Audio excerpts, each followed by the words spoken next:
Près de 20% des chefs d'entreprise envisagent des mesures de licenciement dans les prochains mois. Le gouvernement souhaite éviter au maximum la faillite pour préserver le marché de l'emploi.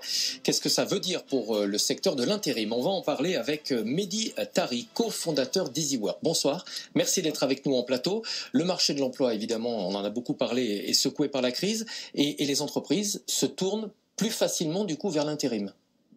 En tout cas, c'est vrai que chez EasyWork, nous sommes pleinement mobilisés pour les entreprises d'un côté et les intérimaires de l'autre, avec une activité qui a plus que doublé ces dernières semaines.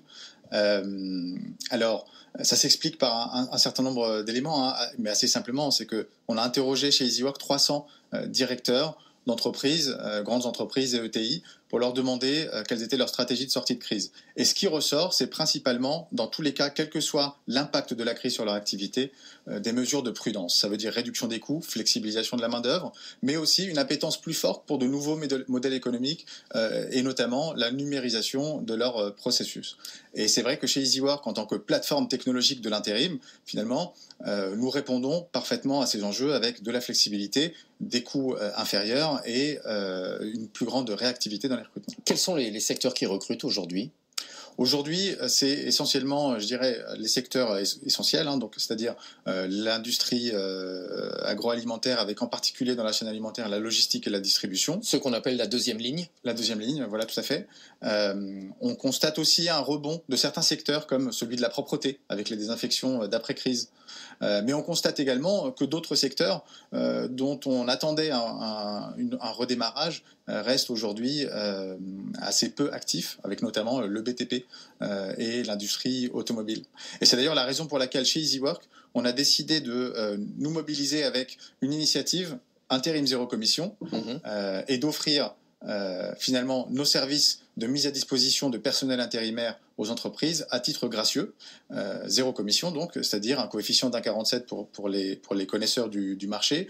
Et pourquoi on fait ça? On fait ça pendant 3 mois, simplement parce qu'on a la chance, avec notre modèle digital, d'être en position finalement d'aider nos clients à la reprise économique et d'aider à notre échelle évidemment à la reprise de l'emploi pour les 450 000 intérimaires sur la plateforme. Vous-même, comment est-ce que vous recrutez aujourd'hui en interne? Alors c'est vrai que c'est un peu paradoxal dans le contexte actuel, mais chez EasyWork, on recrute énormément et on a d'ailleurs du mal à recruter.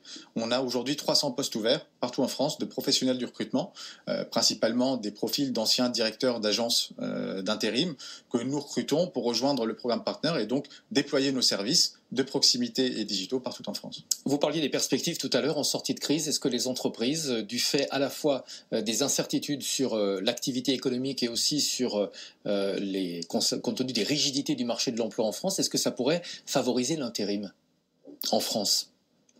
En tout cas, ce qui est certain, c'est qu'un certain nombre aujourd'hui envisagent de flexibiliser une partie de leur main-d'œuvre. Parce que dans un contexte d'incertitude accrue, on prend moins de risques en ayant une main-d'œuvre plus flexible. Et chez EasyWork, on voit ça comme finalement quelque chose qui peut être positif, parce que ça permet de conserver l'emploi.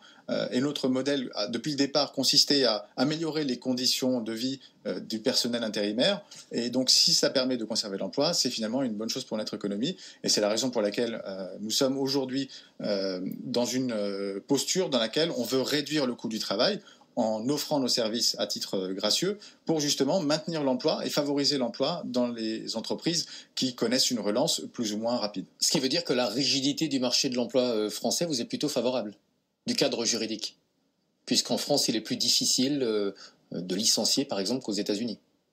Je ne suis pas certain que ce soit une particularité française. Je crois qu'aujourd'hui, beaucoup d'entreprises dans le monde entier se tournent vers une flexibilisation du marché, en tout cas de la main-d'œuvre. D'ailleurs, qu'il s'agisse des cadres avec la freelancisation dont on parle beaucoup de l'économie, mais aussi des manutentionnaires, des caristes, des opérateurs de production qui, avec de nouveaux services comme celui d'EasyWork, aujourd'hui, peuvent travailler de façon flexible sans pour autant voir leurs conditions de vie se dégrader. Est-ce qu'il y a des évolutions qui sont difficilement compatibles avec l'intérim? On a beaucoup parlé dans la première partie de cette émission du télétravail qui s'est beaucoup développé évidemment en période de confinement. Est-ce que c'est pas un frein à l'intérim? Est-ce que les entreprises ne vont pas confier un poste à distance en télétravail à un intérimaire?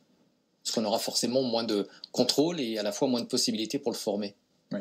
Alors, bon, d'abord, le marché de l'intérim, c'est un marché qui emploie plus de 2 500 000 Français par an, mais seulement 8% sont des cadres.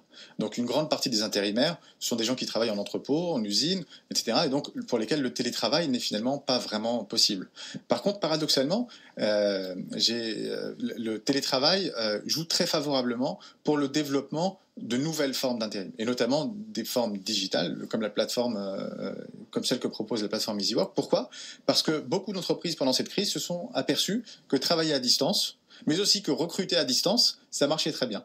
Et donc, les appréhensions que certains pouvaient avoir pour utiliser un service numérique plus efficace et moins coûteux à cause de ce fait-là de recruter à distance une personne qui viendra travailler chez vous, aujourd'hui, commencent à s'atténuer. Et donc, ça joue plutôt favorablement pour la transformation numérique du marché. Merci beaucoup, Mehdi Tari, cofondateur d'EasyWork. Merci d'être venu ce soir en plateau avec nous. Merci. BFM Business avec vous.